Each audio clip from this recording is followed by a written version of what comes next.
اعوذ باللہ من الشیطان الرجیم بسم اللہ الرحمن الرحیم یسألونک عن الأہلہ قل ہی مواقیت للناس والحج وليس البر بأن تأتوا البيوت من ظهورها ولكن البر من اتقى وأتوا البيوت من أبوابها واتقوا الله لعلكم تفلحون۔ تجھ سے پوچھتے ہیں حال نئے چاند کا، کہہ دے کہ یہ اوقات مقررہ ہے لوگوں کے واسطے اور حج کے واسطے، اور نیکی یہ نہیں کہ گھروں میں آؤ ان کی پشت کی طرف سے، اور لیکن نیکی یہ ہے کہ کوئی ڈرے اللہ سے، اور آؤ گھروں میں دروازوں سے اور اللہ سے ڈرتے رہو تاکہ تم مراد کو پہنچو۔ وَقَاتِلُوا فِي سَبِيلِ اللَّهِ الَّذِينَ يُقَاتِلُونَكُمْ وَلَا تَعْتَدُوا إِنَّ اللَّهَ يُحِبُّ الْمُعْتَدِينَ۔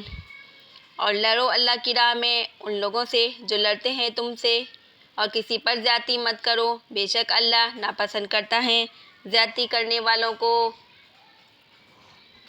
وَاقْتُلُوهُمْ حَيْثُ ثَقِفْتُمُوهُمْ وَأَخْرِجُوهُمْ مِنْ حَيْثُ أَخْرَجُوكُمْ وَالْفِتْنَةُ أَشَدُّ مِنَ الْقَتْلِ وَلَا تُقَاتِلُوهُمْ عِنْدَ الْمَسْجِدِ الْحَرَامِ حَتَّى يُقَاتِلُوكُمْ فِيهِ فَإِنْ قَاتَلُوكُمْ فَاقْتُلُوهُمْ كَذَلِكَ جَزَاءُ الْكَافِرِينَ۔ وَاقْتُلُوهُمْ اور مار ڈالو ان کو جس جگہ پاؤ، اور نکال دو ان کو جہاں سے انہوں نے تم کو نکالا۔ والفتنة اور دین سے بچ لانا مار ڈالنے سے بھی زیادہ سخت ہے۔ وَلَا تُقَاتِلُوهُمْ اور نہ لڑو ان سے مسجد حرام کے پاس جب تک کہ وہ نہ لڑے تم سے اس جگہ پر۔ فَإِنْ قَاتَلُوكُمْ پھر اگر وہ خود ہی لڑے تم سے تو ان کو مار ڈالو، یہی سزا ہے کافروں کی۔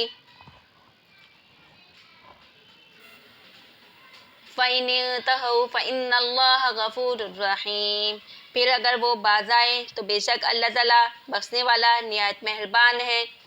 وَقَاتِلُوهُمْ حَتَّى لَا تَكُونَ فِتْنَةٌ وَيَكُونَ الدِّينُ لِلَّهِ فَإِنِ انْتَهَوْا فَلَا عُدْوَانَ إِلَّا عَلَى الظَّالِمِينَ۔ وَقَاتِلُوهُمْ اور لڑو ان سے یہاں تک کہ نہ رہے فساد اور حکم رہے اللہ تعالیٰ کا۔ پھر اگر وہ باز آئے تو کسی پر زیادتی نہ کرو، کسی پر زیادتی نہیں مگر ظالموں پر۔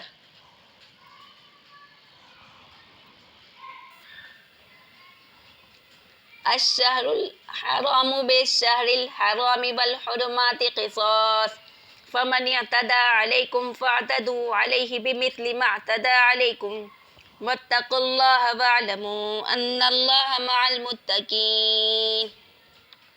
حرمت والا مہینہ بدلہ مقابل ہے حرمت والے مہینے کے اور ادب رکھنا ہے میں بدلہ ہے۔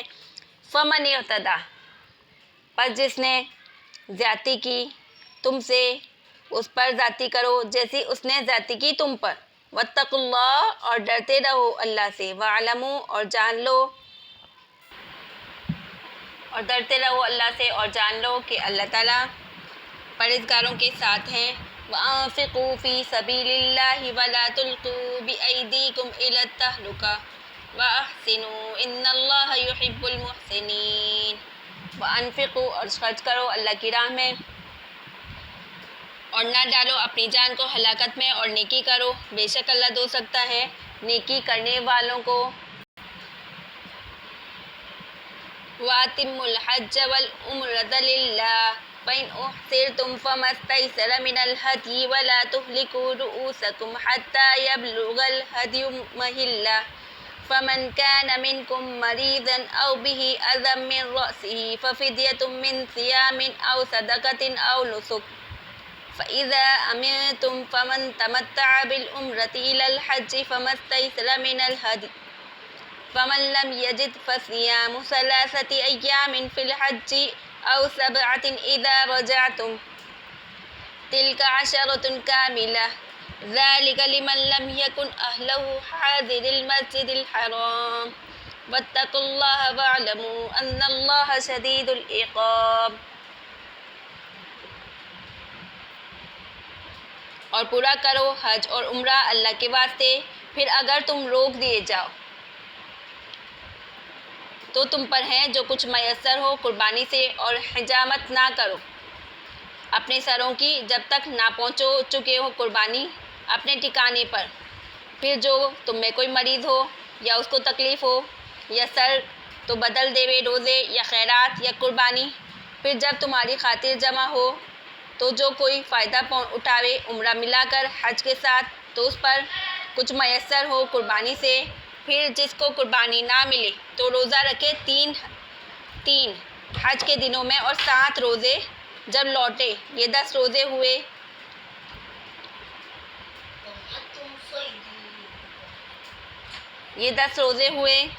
اور یہ حکم اس لیے ہے جس کے گھر والے نہ رہتے ہو مسجد الحرام کے پاس۔ واتقوا اللہ، اور ڈرتے رہو اللہ سے، اور جان لو بے شک اللہ کا عذاب سخت ہے۔ الحج اشہر معلومات فمن فرض فیہن الحج فلا رفث ولا فسوق ولا جدال فی الحج وما تفعلوا من خیر یعلمہ اللہ وتزودوا فإن خیر الزاد التقوی واتقون یا اولی الالباب۔ اور حج کے مہینے معلوم ہیں، پھر جس شخص نے لازم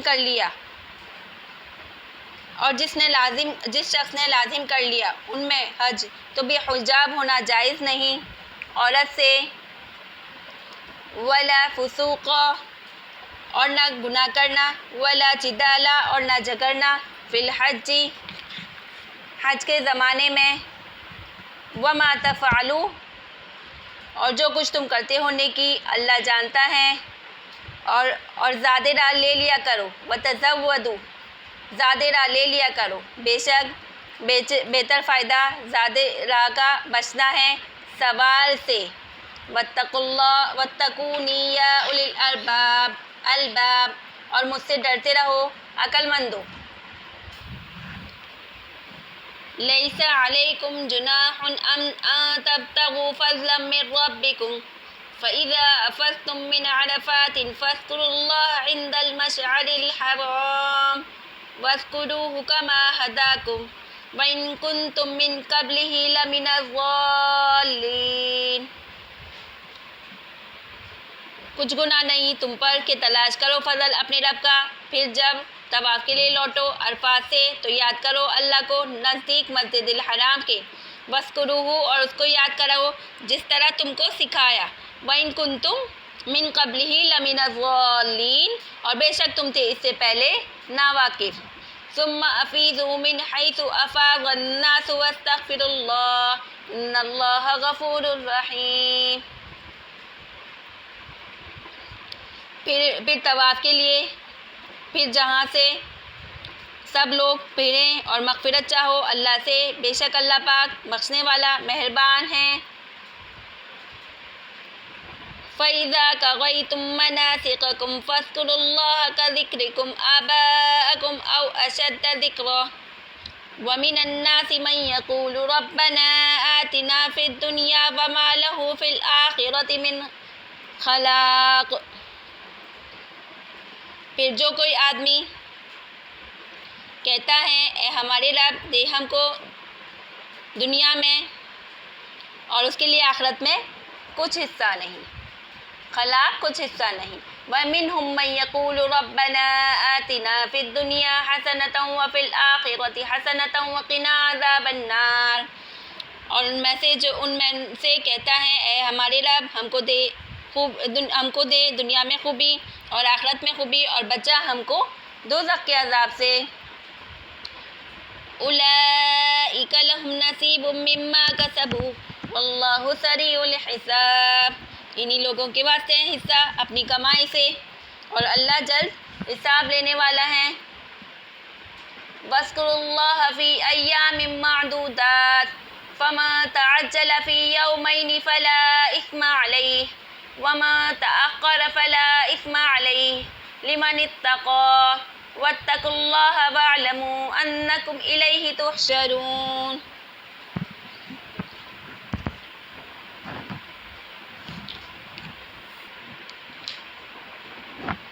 انہی کے واسطے حصہ ہیں اپنی کمائی سے، اور اللہ ہے جلد حساب لینے والا. وَاذْكُرُوا اللَّهَ، اور یاد کرو اللہ کو گنتی کے چند دنوں میں.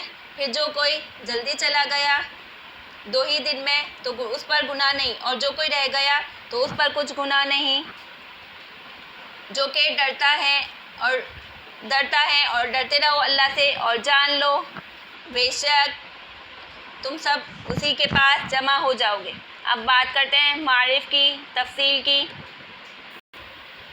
معارف کی بات کرتے ہیں خلاصہ تفصیل. حکم ہفتم ہے اعتبار حساب، قمری، در حج وغیرہ. ٹھیک ہے. یسألونک عن الاہلہ سے حج کی تفصیل کا آغاز کرتے ہیں ہم. بعض آدمی آپ سے چاندوں کے ہر مہینے گھنٹے بڑھنے کی حالت اور اس میں جو فائدے ہیں اس کے متعلق تحقیقات کرتے ہیں. آپ صلی اللہ علیہ وسلم فرما دیجئے فائدہ اس کا یہ ہے کہ چاند اپنے گھٹنے اور بڑھنے کے اعتبار سے سہولتاً اعلیٰ شناخت اوقات ہیں لوگوں کے اختیاری معاملات مثل عدت و متعلقہ حقوق کے، اور غیر اختیاری عبادات مثلاً حج، زکوٰۃ، روزہ وغیرہ کے لیے. ٹھیک ہے. اب حکم ہجتم ہے اصلاح رسم جاہلیت کے. بعض لوگ قبل اسلام کے اگر حج کا احرام باندھنے کے بعد کسی ضرورت سے گھر جانا چاہتے تو دروازے سے جانا ممنوع جانتے تھے، اس لیے پشت کی دیوار میں نقب لگا کر اس سے اندر جاتے. اس عمل کو فضیلت سمجھتے. اللہ تعالیٰ اس کے متعلق بعد ذکر حج کے ارشاد فرماتے ہیں اس میں کوئی فضیلت نہیں، گھروں میں ان کی پشت کی طرف سے آؤ، لیکن ہاں فضیلت یہ ہے کہ کوئی شخص حرام چیزوں سے بچے، چونکہ گھروں میں دروازے کی طرف سے آنا حرام نہیں، اس لیے اس سے بچنا ضروری نہیں. اگر آنا چاہو تو گھروں میں دروازوں سے آؤ. اور اصول تو یہ ہے کہ اللہ سے ڈرتے رہو. امید ہے کہ تم دارین میں کامیابی حاصل کرو. نواں حکم ہے قتال کفار. ذی الحج 6 ہجری میں نبی کریم صلی اللہ علیہ وسلم ادائی عمرہ کے قصد سے مکہ معظمہ تشریف لے چلے. اس وقت تک مکہ معظمہ مشرکین کے قبضے میں اور حکومت میں تھا. ان لوگوں نے نبی کریم صلی اللہ علیہ وسلم اور آپ کے ہمراہیوں کو مکہ کے اندر نہ جانے اور عمرہ رہ گیا. آخری بڑی گفتگو کے بعد یہ معاہدہ قرار پایا کہ آئندہ سال تشریف لائے اور عمرہ ادا کرے. چنانچہ ذی الحج 7 میں آپ اس قصد سے تشریف لائے.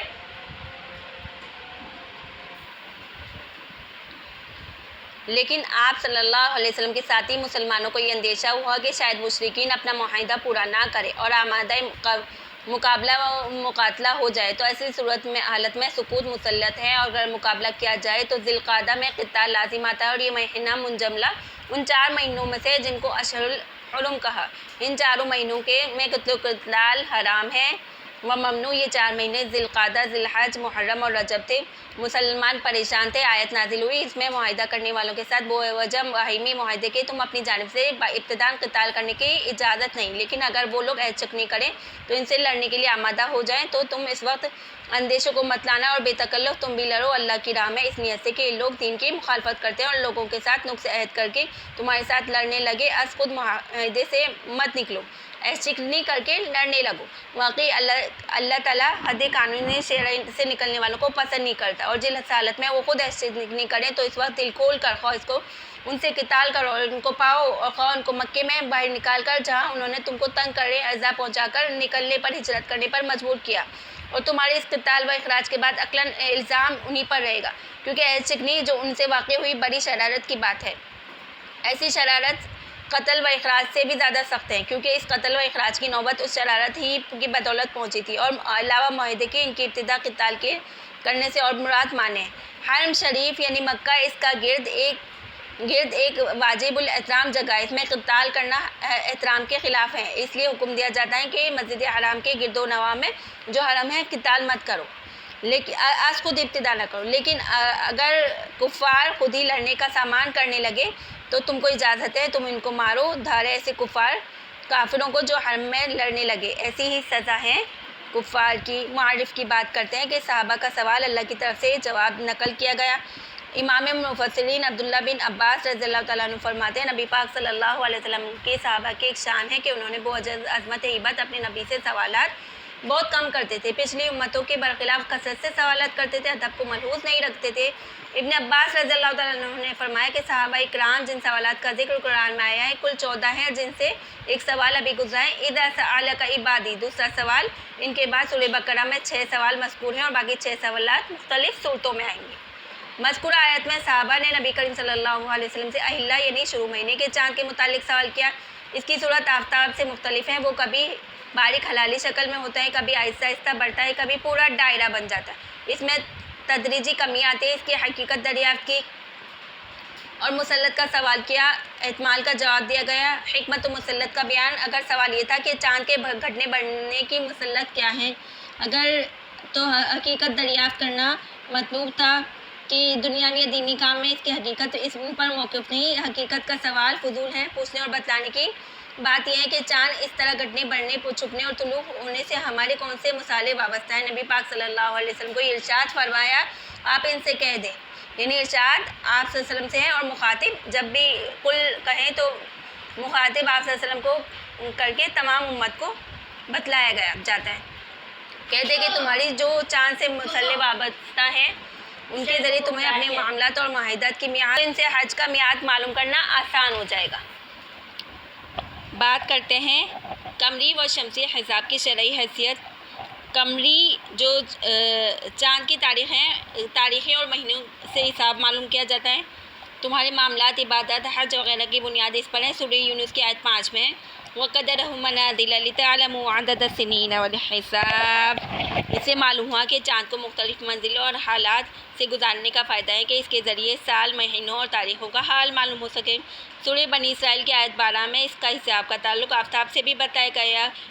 فَمَحَوْنَا آیَةَ اللَّيْلِ وَجَعَلْنَا آیَةَ النَّهَارِ مُبْصِرَةً لِتَبْتَغُوا فَضْلًا مِّن رَّبِّكُمْ لِتَعْلَمُوا عَدَدَ السِّنِينَ وَالْحِسَابَ، پھر مٹایا رات کا نمونہ اور بنایا دن کا نمونہ دیکھے تاکہ یہ تلاش اور کرو فضل اپنے رب کا، اور تاکہ معلوم کرو گنتی برسوں کی اور حساب۔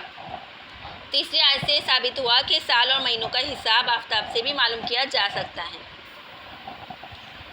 چاند کے بارے میں الفاظ قرآن کے واضح ہیں کہ شریعت اسلام میں حساب چاند کا معین ہے۔ عبادات میں جن کا تعلق خاص مہینے سے، ان کی تاریخوں سے، جیسے روزہ، رمضان، حج کے مہینے، حج کے ایام، محرم، شب برات وغیرہ سے جو احکام متعلق ہیں وہ سب رویت ہلال سے متعلق کیے گئے، کیونکہ مواقیت للناس حج میں بتایا کہ اللہ کے نزدیک حساب چاند کا معتبر ہے، اگرچہ یہ حساب آفتاب سے بھی معلوم کیا جا سکتا ہے۔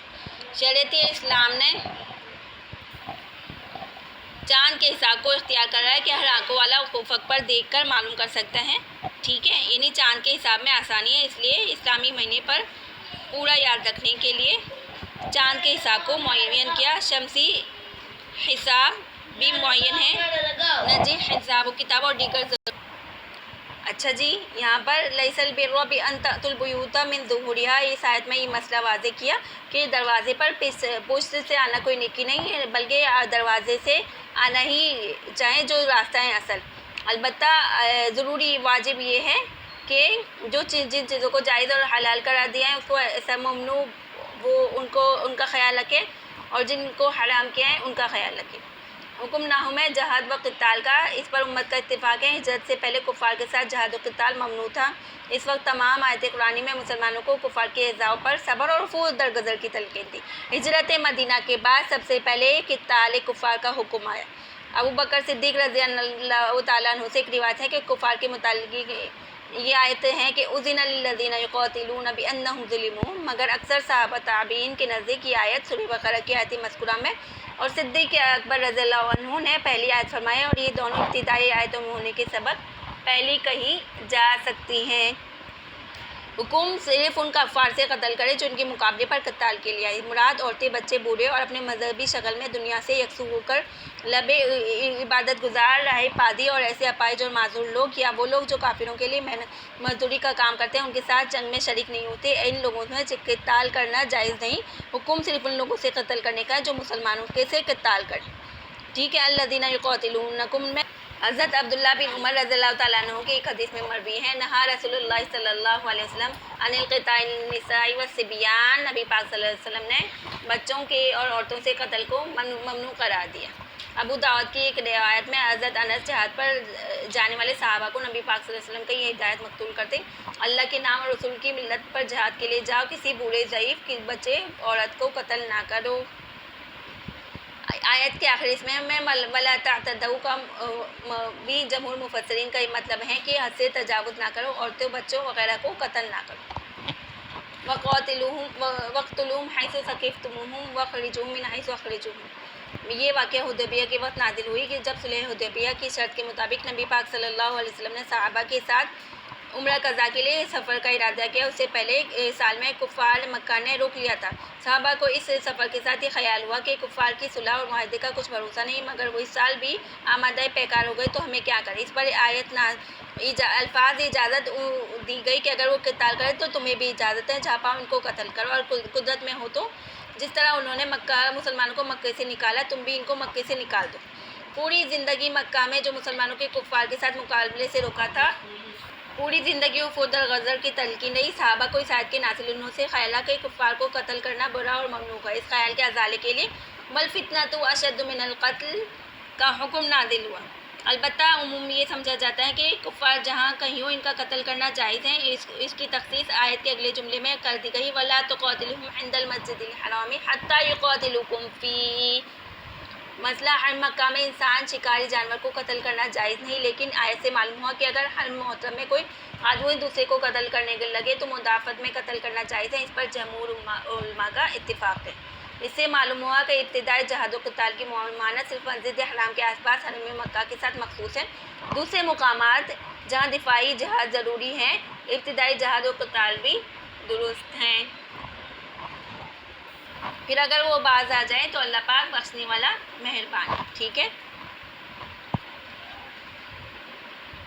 گزشتہ کفار کو بخش دیں گے اور وہ مغفرت کے لیے بے شمار نعمتیں دے کر مہربان بھی فرمائیں گے اگر وہ لوگ اسلام نہ لائیں تو اگرچہ دوسرے کفار کے لیے اسلام کا قانون یہ ہے کہ وہ اپنے مذہب پر رہتے بھی اگر اسلامی قانون کی اطاعت اور جزیہ دینے کا انکار کرے تو ان سے قتل جائز نہیں، بلکہ حقوق کی حفاظت اسلامی حکومت پر لازم ہے، مگر یہ خاص کفار اہل عرب میں ہیں، ان کے لیے قانون جزیہ نہیں، اس لیے صرف دو راستے ہیں، اسلام یا قتل۔ اس واسطے ان کے ساتھ اس حد تک لڑو کہ اس میں فساد عقیدہ یعنی شرک نہ رہے اور ان کا دین خالص ہے، اللہ ہی کا ہو جائے، اور کسی کا مذہب دین و مذہب کا خالص اللہ کے لیے ہو جانا موقوف ہے قبول اسلام پر۔ تو حاصل یہ کہ اگر شرک چھوڑ کر اسلام اختیار کر لیں اور اگر وہ کفر سے باز آ جائیں تو ان کا ذکر بھی ہوا، اور آخرت میں مغفرت اور رحمت کی مستحق کے ہونے کے ساتھ دنیا میں ان کے لیے یہ قانون بتلا دیا جاتا ہے کہ سزا کی سختی کسی پر نہیں بجوز یہ بے انصافی کرنے والوں کے جو برائے بے انصافی خدائی احسانات کو بھول کر کفر و شرک کرنے لگے۔ جب یہ لوگ اسلام لے آئیں تو بے انصاف نہ رہے، لہٰذا ان پر سزا قتل کی سختی نہیں۔ اور مسلمانوں تم یہ خیال ہے کہ کفار مکہ اپنے عہد پر قائم نہ رہے تو شہر حرام یعنی ذی القعدہ میں ان سے لڑنا پڑے گا، سو اس سے بے فکر رہو کیونکہ حرمت والے مہینہ تم کو قتال کفار سے مانع ہو سکتا ہے، بعوض اس لیے کہ حرمت والے مہینے کے سبب وہ تم سے قتال نہ کریں، اور وجہ یہ کہ حرمتیں تو عوض معاوضہ کی چیزیں ہیں، سو جو تمہارے ساتھ ان کی حرمتوں کی رعایت کرے تم ان سے رعایت کرو، اور جو رعایت نہ کرے زیادتی کرے کی ہیں ان سے احکام مذکورہ کے برتاؤ میں اللہ سے ڈرتے رہو، کسی حد میں قانونی تجاوز نہ ہونے پائے، اور یقین کرو اللہ تعالیٰ اپنی عنایت اور رحمت ان ڈرنے والوں کے ساتھ ہوتے ہیں۔ داؤں میں انفاق فی الجہاد یعنی مال بھی خرچ کریں اللہ کی راہ میں جہاد میں، اور اپنے ہاتھوں میں تباہی مت ڈالیں، ایسے موقعوں میں جان مال خرچ کرنے سے جبن یا بخل کرنے لگو جس کا نتیجہ تمہارے ضعیف اور مخالف کا کبھی ہونا ہے جو کہ عین تباہی ہے، اور جو کام کرو جس اچھی طرح کرو، مثلا اس موقع پر خرچ کرنا دل کھول کر خوشی سے اچھی نیت کے ساتھ، بلا شبہ اللہ پسند کرتے ہیں اچھی طرح۔ اس میں معرف کی بات کرتے ہیں۔ 7 ہجری میں جب نبی کریم صلی اللہ علیہ وسلم نے صلح حدیبیہ کے قانون کے مطابق فوج شدہ عمرہ ادا کرنے کے لیے بیت صحابہ مکہ کے سفر کا ارادہ کیا، معیت صحابہ مکہ کے سفر کا ارادہ کیا تو صحابہ اکرام جانتے تھے کہ ان کفار کے معاہدوں پر اور صلح کا اعتبار نہیں ممکن ہے کہ وہ جنگ کرنے لگے، تو اس جنگ میں صحابہ کے لیے ایک اشکال تو یہ تھا کہ حرم مکہ میں جنگ کی نوبت آئی تو اسلام میں ناجائز ہے۔ جواب اس لیے آیت میں دے دیا گیا، حرم مکہ کی حرمت مسلمانوں پر لازم ہے، لیکن اگر کفار حدود حرم میں مسلمانوں سے جنگ کریں تو مضاعفت کی گنجائش ہے۔ دوسرا اشکال، یہ مہینہ ذی القعدہ کا ہے، 4 مہینے حرمت کا ہے، تو ان کو اشہر الحرم کہا جاتا ہے، ان میں سے کسی میں جنگ کرنا جائز نہیں۔ اگر مشرکین مکہ نے ہمارے خلاف جنگ شروع کر دی تو اس مہینے میں دفاع جنگی کیسے کریں گے؟ اس کے جواب میں آیت نازل ہوئی، ٹھیک ہے، کہ حالت دفاع مستثنیٰ ہے۔ اس طرح اگر شہر حرم میں کفار قتل کی میں ابتدا کرے تو دفاع کرنا جائز ہے۔ 10واں حکم، جہاد کے لیے مال خرچ کرنا۔ وَأَنفِقُوا فِي سَبِيلِ اللَّهِ، مسلمانوں پر لازم ہے کہ جہاد کے لیے بقدر ضرورت اپنے اموال بھی اللہ کی راہ میں خرچ کریں۔ فقہاء نے یہ حکم نکالا کہ مسلمانوں پر زکوٰۃ فرض کے علاوہ دوسرے حقوق جائز ہیں، مگر وہ دائمی ہیں اور نہ ان کے لیے کوئی نصاب اور مقدار معین ہے، بلکہ وہ جتنی ضرورت ہے وہ سب کا انتظام کرنا مسلمانوں پر فرض ہے، اور ضرورت نہ ہو تو کچھ فرض نہیں۔ جہاد کا خرچ بھی اسی میں داخل ہے، ٹھیک ہے۔ وَإِذَا تُلْقُوا بِأَيْدِيكُمْ إِلَى التَّهْلُكَةِ کہ لفظی معنی تو ظاہر ہے کہ اپنے اختیار سے اپنے آپ کو ہلاکت میں ڈالنے کی ممانعت بیان فرمائی۔ اب یہ بات تو ہلاکت میں ڈالنے میں اس جگہ مراد ہے، اس میں بعض مفسرین کے اقوال مختلف ہیں۔ امام جساس رازی نے فرمایا کہ سب لوگ اقوال میں کوئی متضاد نہیں، سبھی مراد ہو سکتے ہیں۔ حضرت ابو ایوب انصاری نے فرمایا کہ یہ آیت ہمارے بارے میں نازل ہوئی ہے، اس کی تفسیر بخوبی جانتے ہیں۔ بات یہ ہے کہ جب اللہ نے اسلام کو غلبہ اور قوت عطا فرمایا تو ہم یہ گفتگو ہی ہم میں کہ اب جہاد کی کیا ضرورت ہے، ہم اپنے وطن میں ٹھہر کر اپنے مال و جائیداد کی خیر گیری۔ یہ آیت نازل ہوئی جس نے یہ بتا دیا کہ ہلاکت سے مراد اس جگہ ترک جہاد ہے، اور اس سے ثابت ہوا کہ ترک جہاد مسلمانوں کی ہلاکت و بربادی کا سبب ہے۔ اس لیے حضرت ابو ایوب انصاری نے عمر بھر جہاد میں صرف کر دی، یہاں تک کہ آخر میں قسطنطنیہ میں وفات پا کر وہیں مدفون ہوئے۔ حضرت ابن عباس، حذیفہ، قتادہ اور مجاہد ضحاک ائمہ تفسیر بھی یہی مضمون نقل ہیں۔ حضرت براء بن عازب نے فرمایا کہ گناہوں کی وجہ سے اللہ کی رحمت اور مغفرت سے مایوس ہونا اپنے آپ کو ہلاکت میں ڈالنا ہے، اس لیے مغفرت سے مایوس ہونا حرام ہے۔ بعض مفسرین نے فرمایا کہ اللہ کی راہ میں مال کرنے، اس میں حد سے تجاوز کرنا، بیوی بچوں کے حقوق ضائع ہو جائیں، یہ اپنے آپ کو ہلاکت میں ڈالنا ہے، ایسا اسراف جائز نہیں۔ بعض حضرات نے فرمایا کہ ایسی صورت میں قتال کے لیے اقدام کرنا اپنے آپ کو ہلاکت میں ڈالنا ہے، جبکہ اندازہ ہو کہ دشمن کا کچھ نہ بگاڑ سکیں گے، خود ہلاک ہو جائیں گے۔ ایسی صورت میں اقدام قتال اس آیت کی بنا پر ناجائز ہے، اور جساس رحم اللہ کے فرمان کے مطابق یہ سب احکام اس آیت سے متضاد ہوتے ہیں۔ وَأَحْسِنُوا إِنَّ اللَّهَ يُحِبُّ الْمُحْسِنِينَ، اس جملے میں ہر کام کو اچھی طرح کرنے کی ترغیب ہے، اور کام کو اچھی طرح کرنا جس کو قرآن میں احسان کے لفظ سے تعبیر کیا، 2 طرح کا ہے، ایک عبادت، دوسرے آپس کے معاملات و معاشرت ہیں۔